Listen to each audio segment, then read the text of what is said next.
ចៅ Violin វាមានរយៈពេល3ខែហើយខ្ញុំមកទទួលកូនប្រុសដែលមិនសូវចេះគោរពខ្ញុំគាត់នៅណាតើគាត់បានបង្កបញ្ហាអ្វីដល់អ្នកទេគាត់កំពុងវេចខ្ចប់របស់របរនៅខាងក្នុងគាត់នឹងចេញមកឆាប់នេះស៊ូសាននៅណាស៊ូសាននៅណាប្រាប់នាងឲ្យចេញមកលឿនឈប់យឺតយ៉ាវទៅអ្នកជានរណាអ្នកជានរណាតើអ្នកកំពុងមើលអ្វីខ្ញុំកំពុងសួរអ្នកមួយសំណួរជាងជួសជុលរបស់ចៅ Violin ប៉ាអ្នកចេញកិច្ចសន្យារបស់ចៅ Phai ស៊ូចប់ហើយគាត់បានស្រក70ផោនមិនមែន50ផោនទេគាត់ស្គមដូចស្វាខ្យល់បក់មួយអាចធ្វើឲ្យគាត់ឆ្អែតប៉ាអ្នកមិនទាន់ញ៉ាំអាហារទេមែនទេខ្ញុំបានធ្វើអាហារថ្ងៃត្រង់ឲ្យអ្នកសាកល្បងធ្វើម្ហូបរបស់ខ្ញុំសាកល្បងវាជាស៊ុបដែលធ្វើពីផ្សិតផូសនីស្រស់ដែលខ្ញុំទើបតែរើសពីភ្នំក្មេងនេះរៀនបានលឿនហើយសុខចិត្តធ្វើការយ៉ាងលំបាករសជាតិឆ្ងាញ់តើអ្នកបានធ្វើទាំងអស់នេះទេមែនហើយមានម្ហូបពីរមុខទៀតដែលរក្សាកម្ដៅក្នុងឆ្នាំងខ្ញុំនឹងទៅយកវាឥឡូវនេះលីនរ៉ានបានបង្រៀនខ្ញុំនៅមុខម្ហូបចំនួន18មុខនេះគ្រាន់តែជាមុខម្ហូបមួយចំនួនប៉ុណ្ណោះចៅ Violin អរគុណប្រាក់200,000នេះសូមឲ្យលោករស់នៅបានយូរអង្វែងនិងរុងរឿងមែនហើយតើលោកសុខសប្បាយជាទេក្នុងរយៈពេល3ខែកន្លងនេះថ្ងៃដំបូងដែលខ្ញុំមកដល់ខ្ញុំស្ទើរតែខូចដៃបើលោកចង់បានអាហារអ្នកត្រូវតែធ្វើការជាមុនសិនខ្ញុំបានធ្វើការប្រឆាំងនឹងគាត់ដោយឃ្លានពេញមួយថ្ងៃនិងយប់នោះជាពេលដែលខ្ញុំដឹងថាលុយដែលលោកឲ្យខ្ញុំនៅទីនេះគឺគ្មានប្រយោជន៍ទេរបស់តែមួយគត់ដែលអាចទិញអាហារបានគឺពូថៅនៅក្នុងដៃរបស់ខ្ញុំផ្ទាល់ខ្ញុំថែមទាំងបានចាក់ទឹកពេញពីងនោះទៀតផងលើកដំបូងដែលខ្ញុំទៅទីនោះខ្ញុំអង្គុយក្បែរអណ្ដូងទឹកហើយយំខ្ញុំយំដូចមនុស្សល្ងងក្រោយមកខ្ញុំយល់ថាគ្មាននរណាម្នាក់អាចយួរទឹកឲ្យលោកជារៀងរហូតបានទេលោកត្រូវតែដើរតាមផ្លូវរបស់លោកហើយយួរធុងទឹករបស់លោកម្ដងមួយសាកល្បងមើលវាផ្អែមជាងរបស់ដែលលោកទិញនៅក្នុងទីក្រុងទៅទៀតប៉ាខ្ញុំមិនចង់ត្រឡប់ទៅវិញទេមិនត្រឡប់ទៅវិញទេបើដូច្នោះលោកចង់ធ្វើអ្វីលោកនឹងមិនទៅសាលារៀនទៀតទេលោកនឹងមិនត្រឡប់ទៅក្រុមហ៊ុនវិញទេខ្ញុំបានចាត់អ្នកមកទីនេះដើម្បីទទួលបានបទពិសោធន៍ជីវិតមិនមែនដើម្បីធ្វើជាមនុស្សខ្ជិលច្រអូសនៅជនបទទេ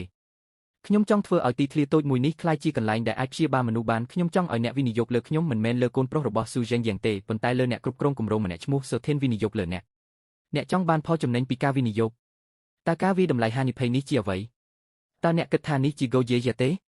លោកលេនចេញមកទីនេះមួយផ្លែតស្ដាប់អ្វីដែលក្មេងនេះកំពុងនិយាយខ្ញុំបាននឹងគាត់និយាយជាមួយខ្ញុំអំពីរឿងនេះកាលពីប្រហែលថ្ងៃមុនអ្នកគិតថាគាត់ឈួតដែរទេខ្ញុំគិតថាគំនិតរបស់គាត់អស្ចារ្យណាស់ប្រសិនបើគាត់ទទួលបន្ទុកខ្ញុំនឹងសុខចិត្តសាកល្បងវាតើយើងត្រូវការដើមទុនចាប់ផ្ដើមប៉ុន្មានខ្ញុំបានគណនាការជួសជុលដំបូងនិងការផ្សព្វផ្សាយវាប្រហែលជាត្រូវចំណាយប្រហែល500,000ខ្ញុំនឹងផ្ទេរ300,000ទៅក្នុងកាតនេះនៅពេលក្រោយដែលធ្វើឲ្យវាសរុបចំនួន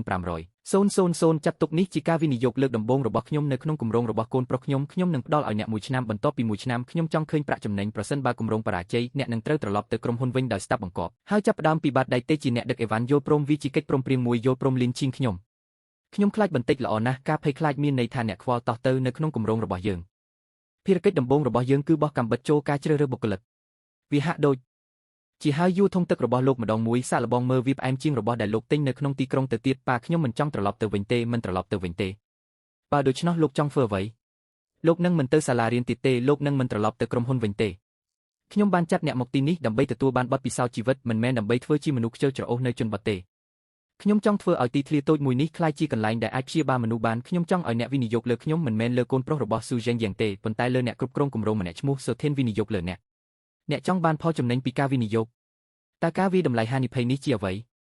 តើអ្នកគិតថានេះជាហ្គោយេទេលោកលេនចេញមកទីនេះមួយផ្លែតស្ដាប់អ្វីដែលក្មេងនេះកំពុងនិយាយខ្ញុំបាននឹងគាត់និយាយជាមួយខ្ញុំអំពីរឿងនេះកាលពីប្រហែលថ្ងៃមុនអ្នកគិតថាគាត់ឈួតដែរទេខ្ញុំគិតថាគំនិតរបស់គាត់អស្ចារ្យណាស់ប្រសិនបើគាត់ទទួលបន្ទុកខ្ញុំនឹងសុខចិត្តសាកល្បងវាតើយើងត្រូវការដើមទុនចាប់ផ្ដើមប៉ុន្មានខ្ញុំបានគណនាការជួសជុលដំបូងនិងការផ្សព្វផ្សាយវាប្រហែលជាត្រូវចំណាយប្រហែល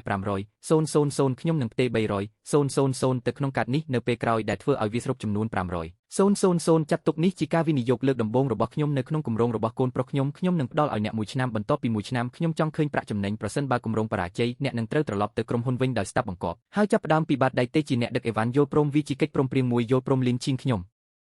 ខ្លាចបន្តិចល្អណាស់ការភ័យខ្លាចមានន័យថាអ្នកខ្វល់តោះទៅនៅក្នុងគម្រោងរបស់យើងភារកិច្ចដំបូងរបស់យើងគឺបោះកាំបិតចូល